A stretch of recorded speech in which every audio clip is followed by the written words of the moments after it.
Meus queridos e amados irmãos em Cristo Jesus, a paz do Senhor, estamos aqui para gravar mais uma pré-aula dentro desse currículo de estudo bíblico que estamos estudando hoje.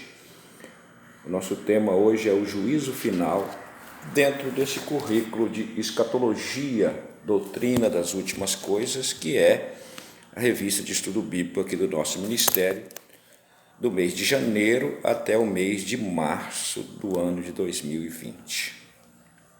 O assunto de hoje, como já mostramos para você aí, é o juízo final. Texto bíblico, Apocalipse capítulo 20, versículo 11 até o versículo 15, está escrito assim, o apóstolo João escrevendo assim: E vi um grande trono branco, e o que estava sentado sobre ele, de cuja presença fugiu a terra e o céu, e não se achou lugar para eles. E vi os mortos, grandes e pequenos, que estavam diante do trono, e abriram-se os livros, e abriu-se outro livro, que é o livro da vida, e os mortos foram julgados pelas coisas que estavam escritas nos livros segundo as suas obras. E deu o mar os mortos que nele havia, e a morte e o inferno deram os mortos que neles havia, e foram julgados cada um segundo as suas obras. E a morte e o inferno foram lançados no lago de fogo. Esta é a segunda morte. E aquele que não foi achado escrito no livro da vida foi lançado no lago de fogo. Nós queremos, o juízo final é um estudo um tanto complexo, mas um tanto fascinante, né? E o juízo final é o último de todos os julgamentos, é o julgamento que fecha a história da humanidade. É chamado de juízo do grande trono branco pelo fato de que os termos grande e branco fazem alusão ao poder e à glória, bem como também à santidade e à justiça do juiz, daquele que vai estar sentado nesse trono, que é o nosso Senhor Jesus Cristo, que foi designado pelo Pai para julgar com justiça tanto os vivos como os mortos. Nós sabemos que o juízo final é julgamento de mortos, né? O juízo final, grande trono branco, é um julgamento para pessoas que morreram sem Deus e ressuscitaram. A palavra está nítida aqui neste lugar, e nós queremos pontuar aqui, nós queremos analisar o texto bíblico que nós lemos, e à medida que nós formos desenvolvendo aqui o nosso raciocínio, nós queremos trazendo alguns subsídios para ajudar os irmãos aí no entendimento do texto. O nosso estudo bíblico aqui na revista, ele está dividido no ponto de número 1, no ponto de número 2 e no ponto de número 3, ou seja, é um estudo temático, juízo final, dividido em 3 tópicos. O tópico número 1 fala do preparo que vai ter para que aconteça esse juízo, né? E nesse tópico de número 1, a primeira condição colocada, a primeira situação colocada aqui na questão do preparo é o fim de Satanás e dos seus demônios. A segunda colocação mostra o lago de fogo e enxofre, que é o local aonde as pessoas vão ser lançadas após o julgamento do juízo final. E o terceiro, os céus e a terra deixarão de existir. O segundo ponto fala da segunda ressurreição, que é a ressurreição dos ímpios, né? Fala da morte e do Hades, existe uma explicação sobre isso, e também o terceiro ponto fala do livro da vida. Ainda tem um quarto ponto também aqui, que mostra a lista de pessoas que serão condenadas no juízo final. Mas vamos voltar aqui para o nosso texto bíblico. Você que tem a lição na sua mão aí na sua igreja, você que é o professor da escola bíblica do nosso ministério na sua igreja, nós estamos aqui para te ajudar. Mas se porventura alguém um dia tiver acesso a esse vídeo e você não tenha a revista na sua mão, você vai entender, porque nós vamos analisar o texto bíblico que nós colocamos aqui. O texto diz no versículo 1, diz assim, o apóstolo João está tendo uma visão, né? E ele diz, eu vi um grande trono branco, e como nós dissemos, o trono é branco, em alusão ao poder, e aquilo que diz aqui na nossa introdução, em alusão ao poder e à glória e à santidade e justiça daquele que está sentado no trono, que é o Senhor Jesus Cristo.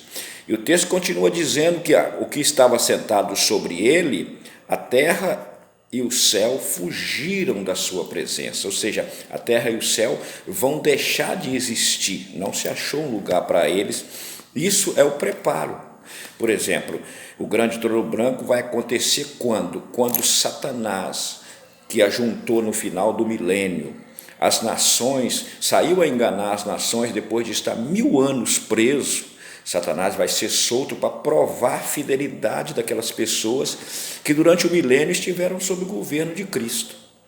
E Satanás, a Bíblia diz que ele vai conseguir enganar uma multidão como a areia que está no mar, na praia do mar. E essa multidão vai se juntar com ele sob o pseudônimo, sob o nome de Gog e Magog, que aqui representa os inimigos de Deus, e vão cercar a cidade santa, Jerusalém, vão cercar para tentar destruir o povo de Deus. A Bíblia diz que desce fogo do céu e destrói a multidão, e Satanás e os seus demônios são lançados no lago de fogo. Satanás já está condenado. A Bíblia diz em Mateus 25:41, Jesus disse que o inferno, o lago de fogo, a expressão inferno, a expressão popular que nós usamos, mas inferno e Hades é a condição hoje, no estado intermediário, onde estão as pessoas que morreram sem salvação. Mas o lago de fogo, a expressão lago de fogo, que é usada na Bíblia, o Senhor Jesus fez referência a ela, o lago de fogo era usado uma figura de linguagem que o Senhor Jesus usou, onde lá em Jerusalém, inclusive Neemias 3, versículo 13, fala de uma porta chamada Porta do Monturo.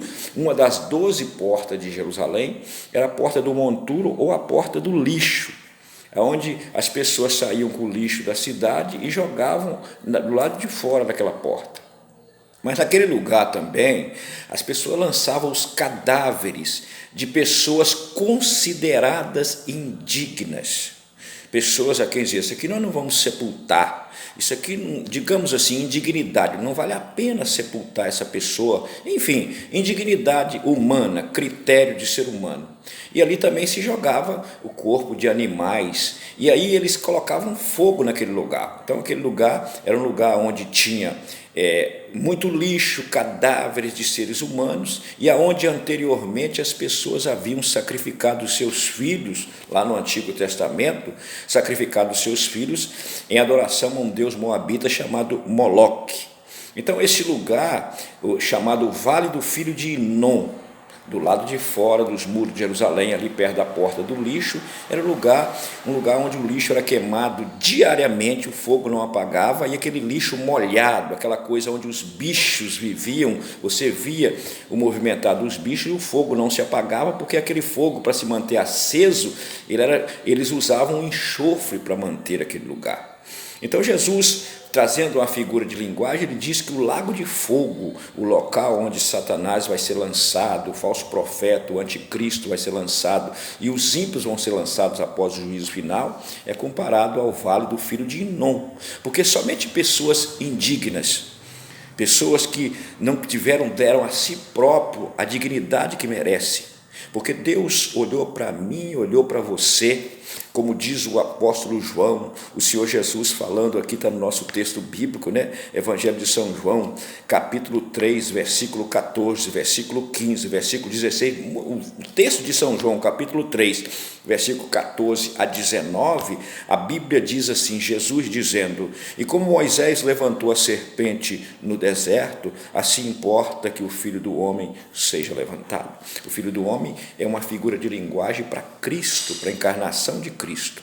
Então Deus olhou para nós e Deus nos deu a dignidade de enviar o seu Filho, o melhor que ele tinha, para morrer na cruz do Calvário, para nos resgatar do pecado, para que nós não fôssemos lançados num lugar preparado para o diabo e seus anjos. E o texto continua dizendo, para que todo aquele que nele crê não pereça, mas tenha a vida eterna. porque o lago de fogo, após o juízo final, é a condenação eterna, a segunda morte. Porque Deus amou o mundo de tal maneira que deu o seu Filho unigênito para que todo aquele que nele crê não pereça, mas tenha a vida eterna. Porque Deus enviou o seu Filho ao mundo, não para que condenasse o mundo, mas para que o mundo fosse salvo por ele. Quem nele crê não é condenado, mas quem não crê já está condenado, porquanto não crê no Filho do unigênito, Filho de Deus. E a condenação é essa, que a luz veio ao mundo e os homens amaram mais as trevas do que a luz, porque as suas obras eram más. Então, assim como lá no vale do filho de Inom, o famoso Geena, figura de linguagem, que é o local onde o fogo não se apaga, né? E o bicho não morre, que Jesus disse.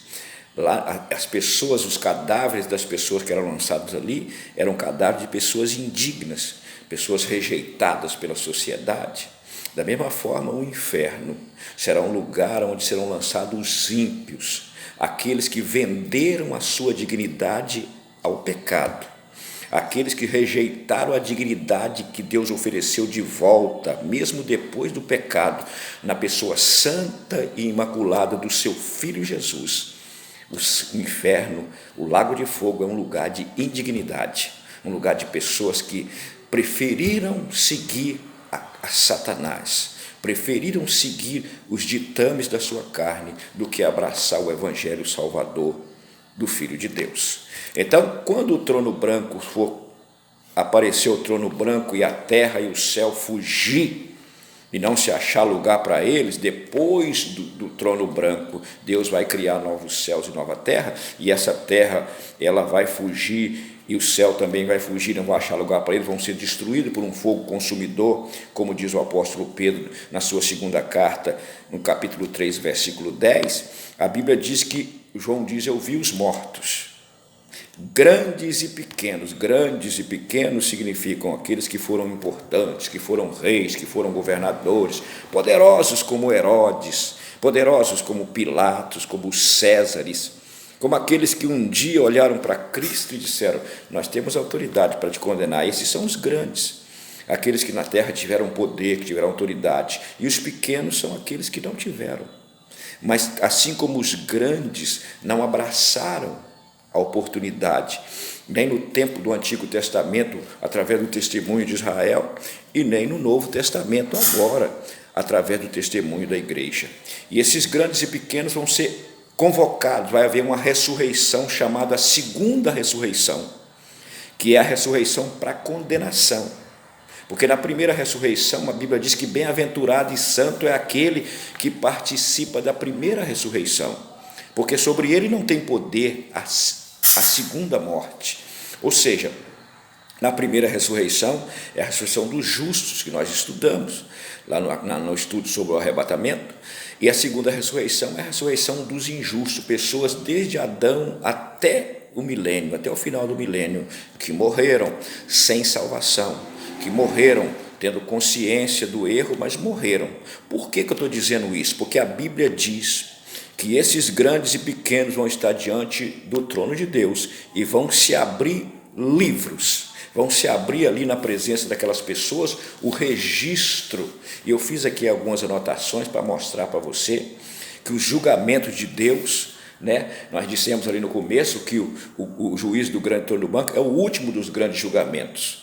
E os outros julgamentos que a Bíblia fala, em torno de 5 a 7 julgamentos, mas 5 deles são julgamentos importantes. A Bíblia diz que lá no Calvário, Jesus operou o julgamento do pecado. Lá no Calvário, quando Jesus morreu na cruz do Calvário, ele condenou o pecado lá na cruz. E por causa do seu sacrifício, o pecado foi julgado e condenado na cruz. Jesus tem a condição e a capacidade de, uma vez vencendo o pecado, julgado e condenado o pecado na cruz pelo seu sacrifício, Jesus tem o poder e a autoridade para perdoar os nossos pecados. A Bíblia diz também que existe um auto-julgamento, que é aquele julgamento que eu preciso fazer de mim mesmo, não só no dia da Santa Ceia, como Paulo escreveu em 1 Coríntios capítulo 13, versículo 31, mas fazer o julgamento de mim mesmo, de como está a minha vida diante de Deus. esse auto-julgamento, uma vez que eu fui absolvido quando creio em Cristo Jesus, pelo julgamento que Ele fez do pecado na cruz e tornou possível o perdão do meu pecado. Eu preciso fazer o auto-julgamento da minha vida diariamente, carregar minha cruz diariamente para que eu possa ter dignidade para poder ter a salvação garantida. Mas a Bíblia também diz que existem outros julgamentos, por exemplo, o julgamento do tribunal de Cristo, julgamento que a igreja vai ser para receber galardão, o juízo das nações, que é o juízo que vai ter no final da grande tribulação para poder resolver quais são as pessoas que vão participar do milênio, o juízo de Satanás e dos seus demônios. Satanás já está condenado, mas isso teve que ter julgamento. No dia que for jogado no lago de fogo, é o dia da aplicação do julgamento. E também o juízo do grande trono branco, como nós estamos falando agora. E a coisa interessante no julgamento de Deus é que o julgamento de Deus, eles se baseiam na racionalidade do ser humano, ou seja, na capacidade que o ser humano tem de entendimento, de conhecimento. Deus não julga nada pela ignorância, Deus julga pelo conhecimento. Então, ele se baseia na racionalidade. Deus conhece cada pessoa, Deus conhece o tamanho do conhecimento de cada pessoa, e por isso, além do julgamento de Deus basear no entendimento, no conhecimento, na consciência que o ser humano tem de si mesmo e de Deus, os julgamentos de Deus são individuais. Deus julga pessoa por pessoa, de acordo com o conhecimento que tem e de acordo com o valor que deram a esse conhecimento, seja para galardoar, no caso da igreja, seja para condenar, aqui no caso do juízo do grande trono branco. Outra característica interessante do julgamento de Deus, e isso é importante a gente falar sobre isso, é que o julgamento de Deus ele é imparcial. Por quê? O juiz está acima de tudo.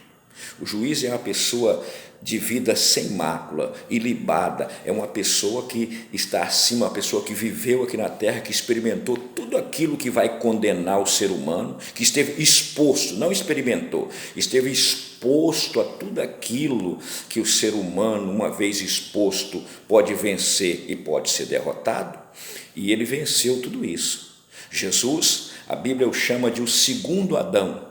Por quê? Porque assim como o primeiro Adão foi provado e fracassou, Jesus foi provado como homem, sem pecado, como Adão o era lá no Éden, e ele venceu tanto o tentador, como venceu a tentação, como venceu o pecado. Então, Jesus é o juiz, nada mais justo do que isso. Uma pessoa que viveu, que passou por tudo aquilo que nós passamos, mas teve vitória, passou e venceu, sem cometer os erros que nós cometemos. Outra característica do juiz de Deus é que o juiz de Deus é público. Deus não esconde nada. Deus não julga ninguém à revelia, mas Deus vai mostrar. E essa mostra está aqui no versículo de número 12. A Bíblia diz que vão se abrir livros, aonde vai estar anotado, aonde vai estar... A Bíblia usa essa expressão de abrir livros.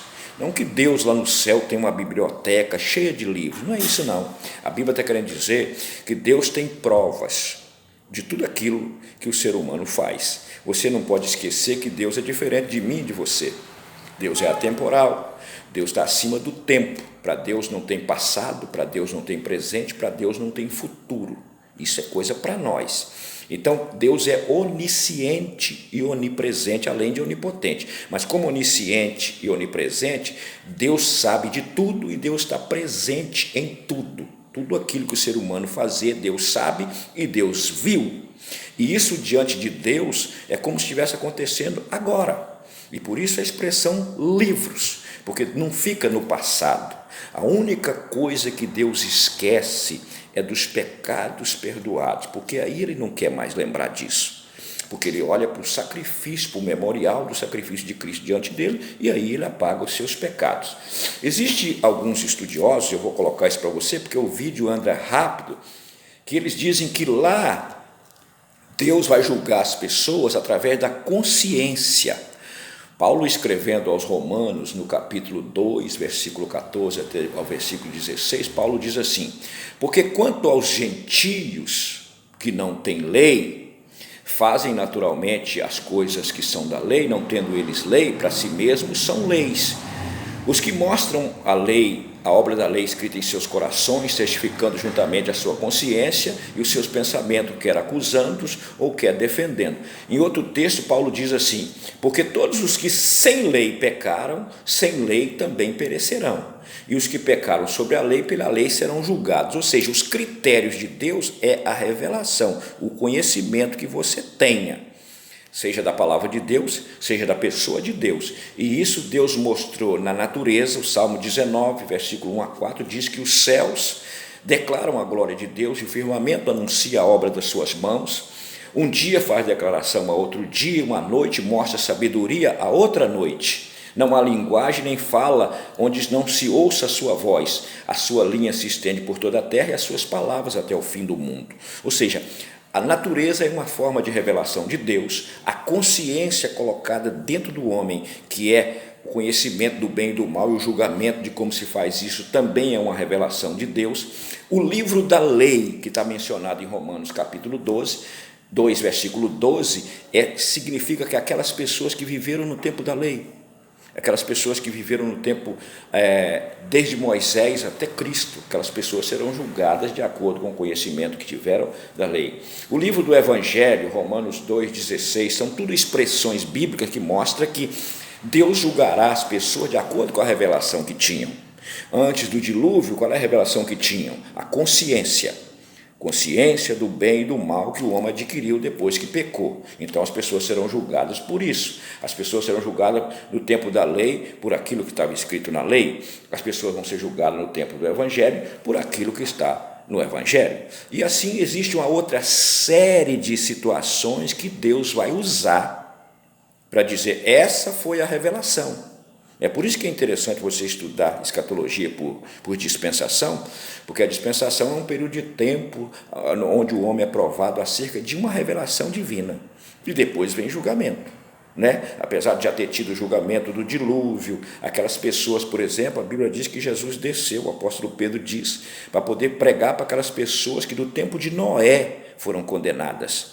Então, essas pessoas, por exemplo, elas já estão lá no Hades, e Noé foi salvo do dilúvio. Noé está numa outra situação diferente. As pessoas do tempo da lei serão julgadas de acordo com a lei, as pessoas agora do tempo da igreja e da graça serão julgadas de acordo com o Evangelho, e enfim, existe uma série de outras situações que Deus vai usar para que possa, baseado no conhecimento individual de cada pessoa, ele vai fazer o julgamento de acordo com a revelação que cada um tem de Deus e da sua palavra. E a Bíblia diz que abriu-se um outro livro, que é o livro da vida. O livro da vida é uma coisa tão interessante, porque a Bíblia diz que o livro da vida, você, por exemplo, só para me explicar isso para você aqui, quando você nasce, seu pai vai lá no cartório e registra você, no cartório aqui da terra. Quando você nasce de novo, você se converte a Deus, Deus registra o seu nome no livro da vida. Então o livro da vida é o registro das pessoas que se salvaram. Então essas pessoas, além de elas serem condenadas por aquilo que eles fizeram, pela expressão livros aqui, que a Bíblia diz, livro das obras e tantas outras coisas assim que vão ser colocadas diante das pessoas, eu podia mencionar vários outros aqui, mas creio que isso aqui já é o suficiente, vai ser mostrado para aquelas pessoas que elas nunca nasceram de novo, porque o seu nome não está escrito no livro da vida, e aí essas pessoas vai ser o ponto final na condenação dessas pessoas. As pessoas vão ter o direito de argumentar, vão ter o direito de falar, sim, mas Deus vai estar baseado no seu critério de imparcialidade e de revelação, para que possa condenar essas pessoas, e o tempo que Ele deu para cada um, a oportunidade que Ele deu para cada um, para que tivesse conhecimento. O texto continua dizendo que deu o mar os mortos que nele havia, e a morte e o inferno também deram os mortos que nele havia. Quando a Bíblia fala da morte e do inferno, e eu fiz aqui algumas anotações para mim ajudar você aqui. A palavra morte aqui, a palavra Hades e inferno é a mesma coisa. Hades é uma palavra grega e inferno é uma palavra latina, quer dizer o mesmo lugar, que não é o lago de fogo, mas é o lugar onde os ímpios estão hoje esperando o julgamento. É uma metonímia. Metonímia é uma figura de linguagem que troca, que ela expressa o emprego da causa pelo efeito, do símbolo pela realidade, ou seja, morte aqui, A morte dá os seus mortos significa que a morte vai devolver o corpo, porque a morte separou a alma do corpo. A primeira, essa morte física que as pessoas morreram e vão ressuscitar, essa morte matou o corpo. Então a morte vai ser responsável pela devolução dos corpos. E o Hades vai ser responsável pela devolução da alma e do espírito que estão lá. Então por isso que a Bíblia diz que a morte e o inferno vão ter que dar os seus mortos. Então a palavra morte aqui representa o corpo daqueles que morreram sem salvação. E a palavra Hades aqui representa o espírito e a alma daqueles que morreram sem salvação. A morte e o inferno ser lançado no lago de fogo significa exatamente que as pessoas cujo corpo foi sepultado e a alma e o espírito foi para o Hades, foi para a condenação, esse corpo vai ressuscitar e vão ser jogados, corpo, alma e espírito, no lago de fogo. Essa é a expressão que revela morte e inferno aqui neste lugar. E o texto continua dizendo que todo aquele que não foi achado o seu nome escrito no livro da vida, essa pessoa foi lançada no lago de fogo que arde como enxofre, como nós dizemos lá do vale do filho de Inom. Então, meus irmãos, para nós adiantarmos mais um pouquinho aqui, as pessoas dizem, pastor, as pessoas perguntam, aquelas pessoas que antes de Cristo, aquelas pessoas que no descuido de Israel, aquelas pessoas que no descuido da igreja não tiveram tempo de ouvir a palavra de Deus, como é que Deus vai fazer? Como é que Deus vai julgar essas pessoas? Nós acabamos de explicar aqui, por isso que Deus vai julgar individualmente. Porque a Bíblia diz, por exemplo, que Deus fala através da natureza, lá no Salmo 19. A Bíblia diz que Deus fala através da percepção. Você observa as coisas e você vê na harmonia das coisas que funciona. Por exemplo, o sol que atravessa aqui e tanta coisa que acontece, os animais que vivem em casais, essas coisas todas. Através da percepção você percebe a manifestação de Deus.